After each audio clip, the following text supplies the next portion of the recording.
وَإِذِ ابْتَلَىٰ إِبْرَاهِيمَ رَبُّهُ بِكَلِمَاتٍ فَأَتَمَّهُنَّ صدق اللہ مولانا العظیم۔ اللہ تبارک و تعالی یہاں حضرت ابراہیم علیہ السلام کا امتحان بیان فرما رہے ہیں۔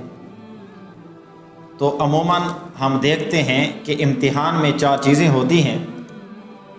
اول یہ کہ امتحان کا مقصد کیا ہے، نمبر 2 آیا امتحان کس مضمون سے ہے، نمبر 3 امتحان کا رزلٹ کیا ہے، اور نمبر 4 امتحان کا صلہ کیا ملتا ہے۔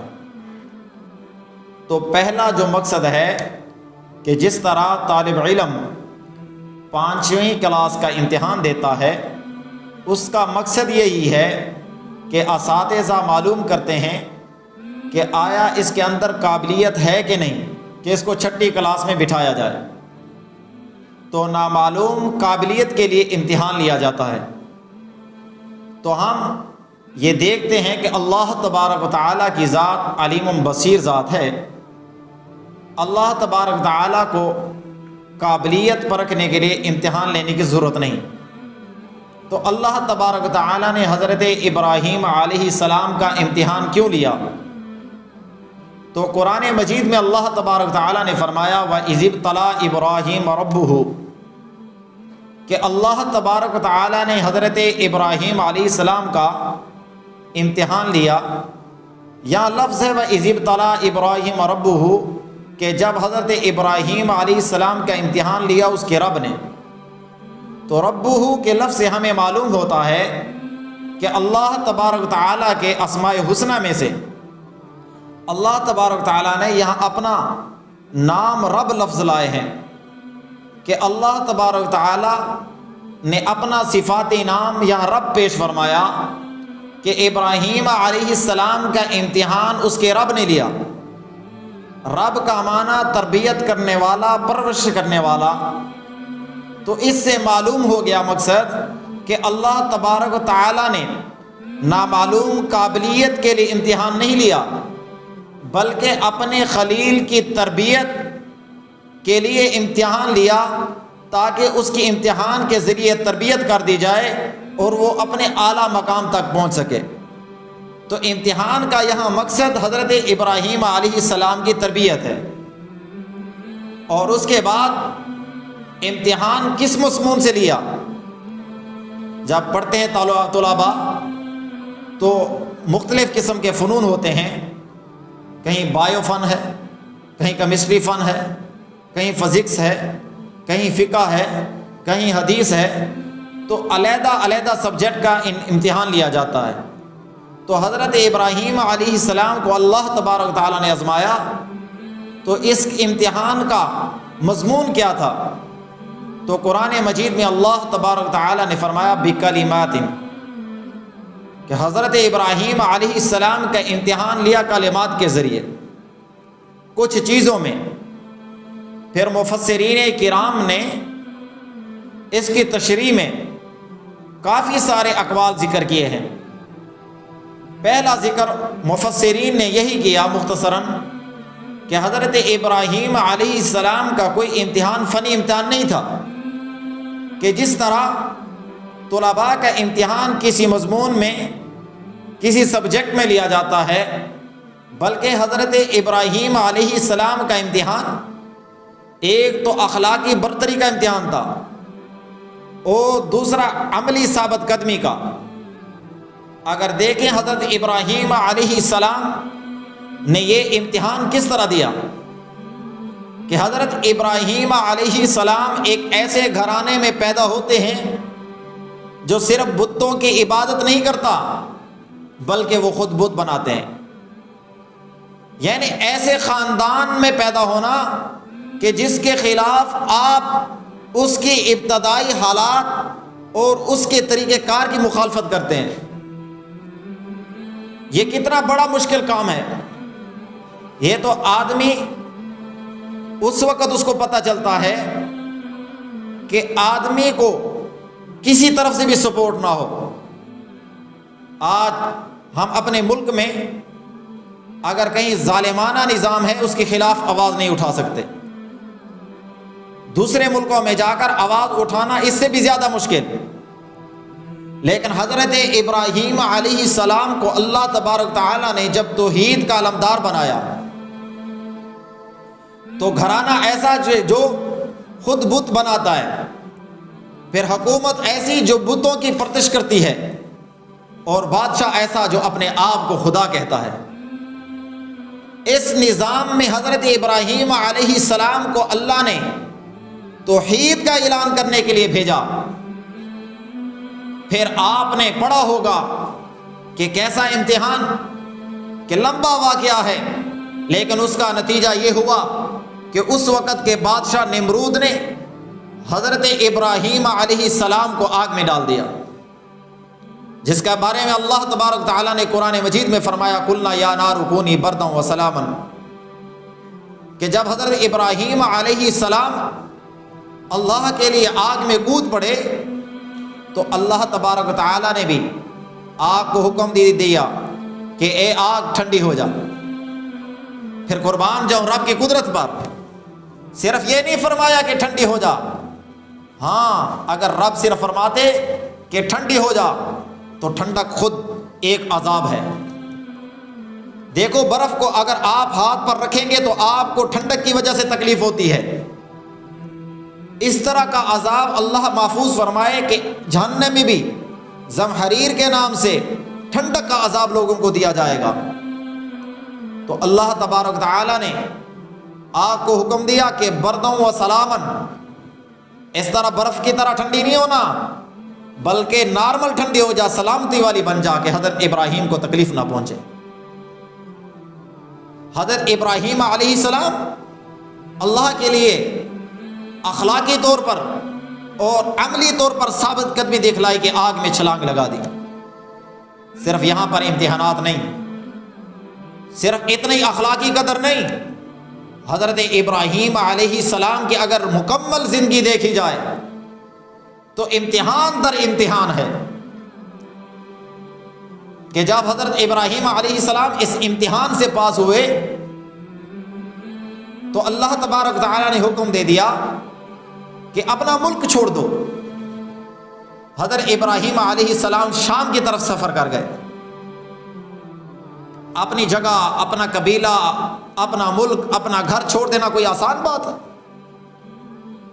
پہلے گھر والوں کی مخالفت، بادشاہ وقت کی مخالفت، اور اس کے بعد اپنا وطن چھوڑ دینا۔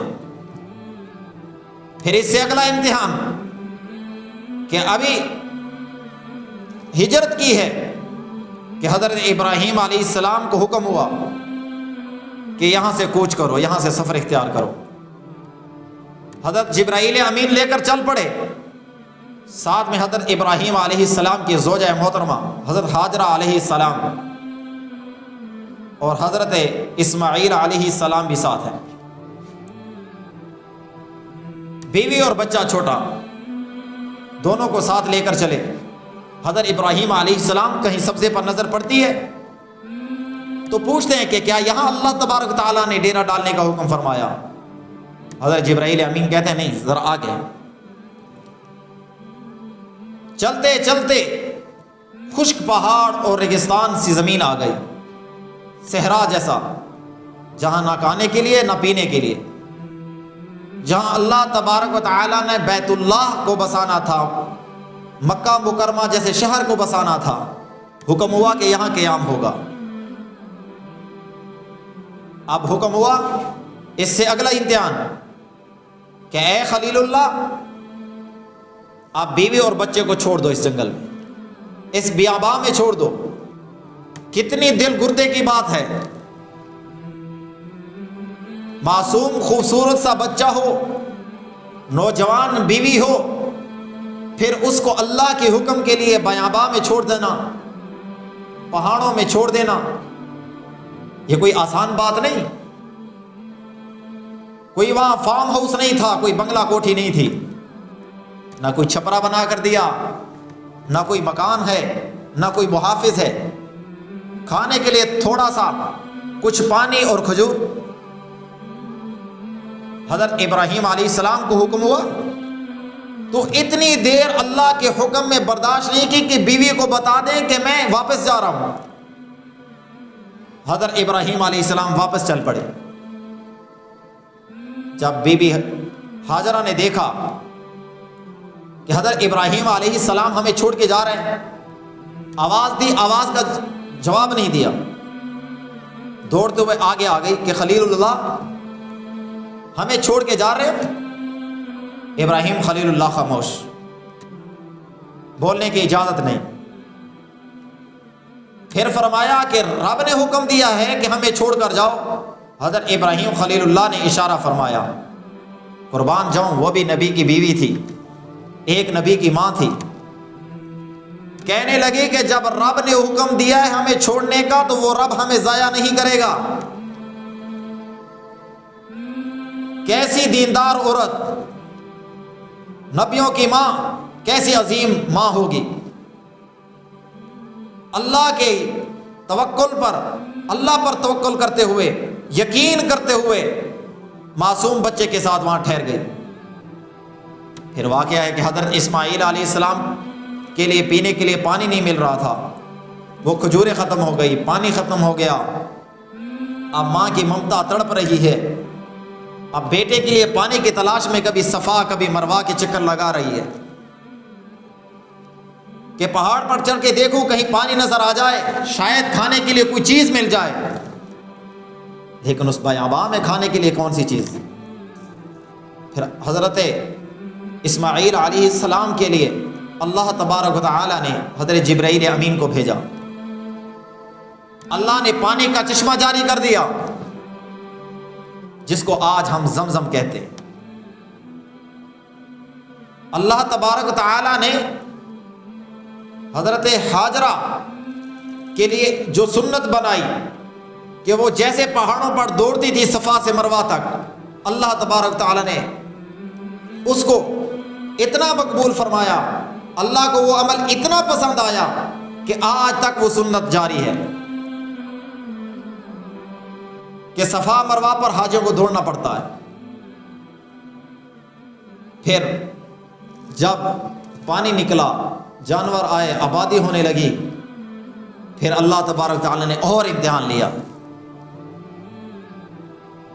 قرآن مجید میں آتا ہے فلما بلغ معه السعي قال يا بني اني ارى في المنام،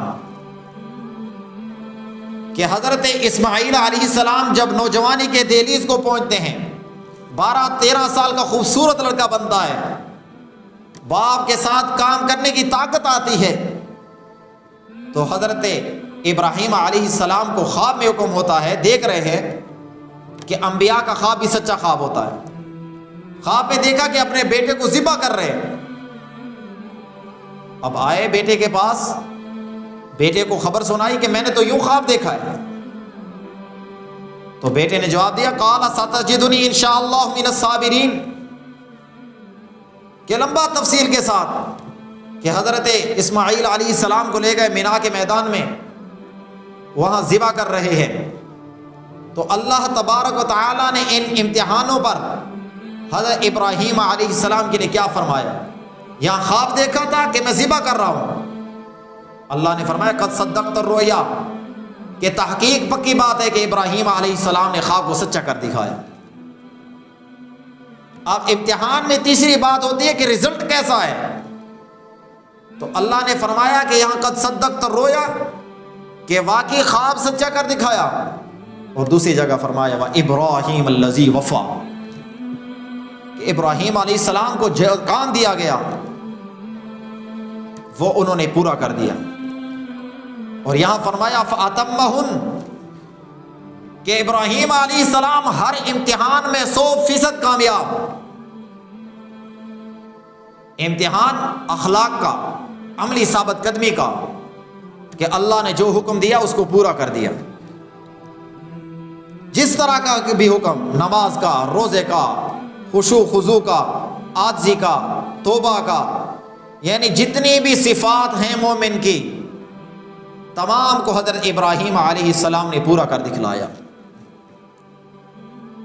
جب امتحان دیا، امتحان میں 100% کامیابی، جب مشکل امتحان آدمی دیتا ہے تو اتنا انعام بھی بڑا ملتا ہے۔ آج آدمی بڑے امتحان کی جب تیاری کرتا ہے تو بڑے امتحان کے آنے کے بعد انعام بھی دنیا میں بڑا دیا جاتا ہے۔ تو اللہ تبارک تعالیٰ نے فرمایا قال انی جاعلک للناس اماما،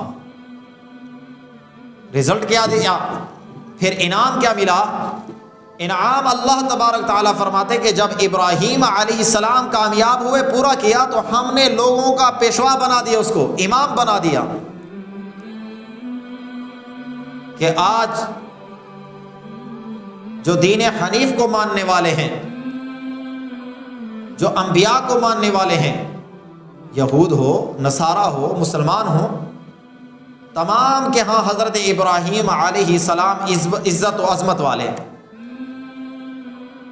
تو امتحان میں 4 باتیں ہوتی ہیں، تو یہاں مقصد حضرت ابراہیم علیہ السلام کی تربیت کرنا تھی، اور پھر امتحان اخلاق کا اور عملی ثابت قدمی کا لیا گیا، اور رزلٹ کیا نکلا کہ وَإِبْرَاهِيمَ الَّذِي وَفَّى، ابراہیم علیہ السلام نے 100% کامیابی کے نمبر حاصل کیے۔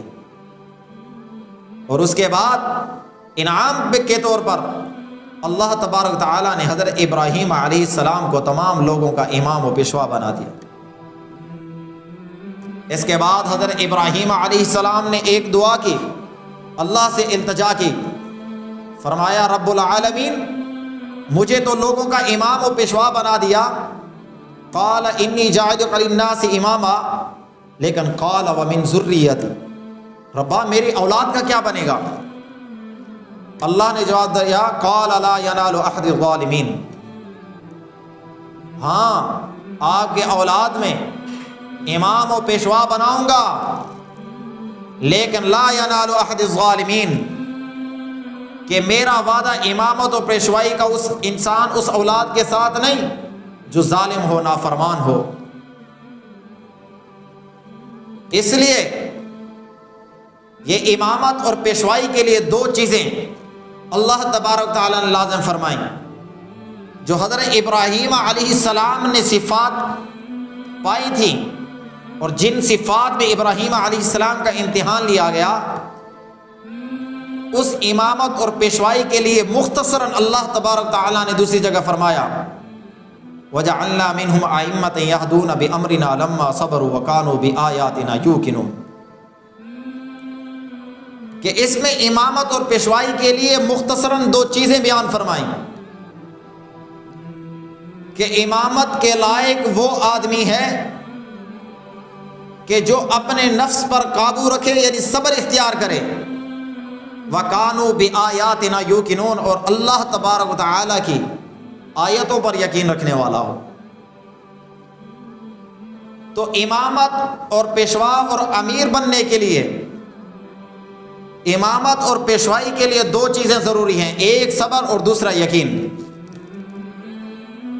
آج بھی اگر کوئی انسان کامیابی چاہتا ہے تو وہ 2 چیزیں یہ ضرور اپنا لے۔ دنیا کے کسی میدان میں اگر آپ بڑھنا چاہتے ہیں، اگر آپ آخرت میں مقام چاہتے ہیں، تو صرف 2 چیزیں، ایک اللہ کی ذات پر مکمل یقین ہو، اور دوسرا اللہ تبارک و تعالیٰ نے جن کاموں سے روکا ہو اس پر صبر اختیار کرنا، اپنے نفس کو قابو میں رکھنا۔ اگر آدمی یہ 2 چیزیں اپنا لے، دنیا اور آخرت میں کامیاب ہو جائے گا۔ جاؤ لکھ لو یہ آیات، آج اپنے پاس محفوظ کر لو۔ اللہ کے وعدوں پر، اللہ کی آیات پر مکمل یقین ہونا چاہیے۔ اگر اللہ نے فرما دیا وَمَا مِن دَابَّةٍ فِي الْأَرْضِ إِلَّا عَلَى اللَّهِ رِزْقُهَا، کہ جتنے بھی جاندار جو پائے ہیں اس کی رزق کا مالک اللہ ہے، اور اللہ نے حرام کاموں سے، حرام کمائی سے روکا ہے، تو رک جاؤ، اس بات پر یقین کر لو کہ اللہ کے پاس ہمارا رزق ہے، کامل یقین ہو، اور ساتھ میں برائی سے اپنے نفس کو روکنا، صبر اختیار کرنا، تو آپ دنیا میں بھی کامیاب ہو اور آخرت میں بھی کامیاب ہو۔ آج ناکامی کی وجوہات یہی ہیں، ہمیں صرف زبان کے طور پر یقین ہے، دل کے طور پر یقین نہیں۔ مجھے اللہ کی ذات پر بھروسہ ہے، لیکن اسی آدمی کو اگر 1000 روپے رشوت دی جائے تو اس وقت اس کو اللہ کے نام پر بھروسہ ختم ہو جاتا ہے۔ آج دفتروں میں بیٹھ کر، کرسیوں پر بیٹھ کر جب بھی ان سے کوئی بات کی جائے، نہیں جی ہمیں تو اللہ کی ذات پر بھروسہ ہے، اللہ کی ذات پر ایمان ہے، یقین ہے۔ حضرت جی فلاں کام کرے، جی 5000 لگیں گے۔ او اللہ کی یقین کو تم نے 5000 پر بیچ دیا، پھر کہاں سے برکت آئے گی، کہاں سے صحت آئے گی، کہاں سے عزت ملے گی؟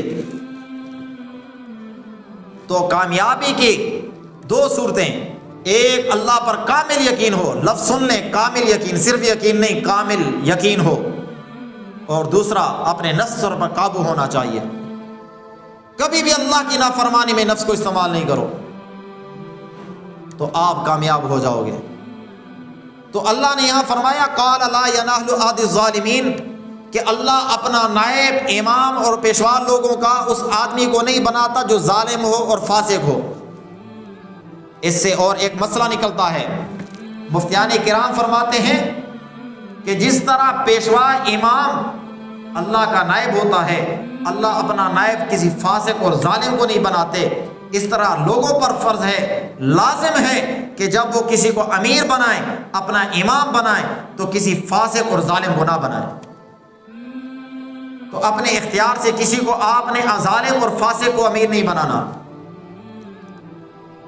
وہ اس طرح کہ اگر آپ کو اللہ نے یہاں ووٹ کی طاقت دی ہے تو اپنا ووٹ صحیح استعمال کریں، کسی ظالم اور فاسق آدمی کو نہ دیں۔